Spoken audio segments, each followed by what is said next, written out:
Actually, Tito Boy, sobrang dami kong insecurities. Pero, nung naging kami, minsan nga nasusuntok ko to. Kasi minsan, feeling ko joke na talaga. Na alam kong sobrang pangit na pangit ako sa sarili ko pag hindi ako nag-ayos. Pero, he always finds a way to make me feel like I'm the most beautiful woman in his eyes. Sinasabi niya palagi, babe, you're so beautiful. Kahit wala akong kilay. Hindi ako nagsusuklay.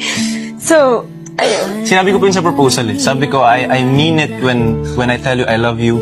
I mean it when I tell you you're beautiful. And I meant it nung sinulat ko na hindi na kita bibitawan. Oh. Sinabi ko yun sa kanya. Kasi I always tell her, you're far more beautiful than just pretty. Kasi minsan, meron siyang ganun eh, na feeling niya hindi. Pero, you're beautiful.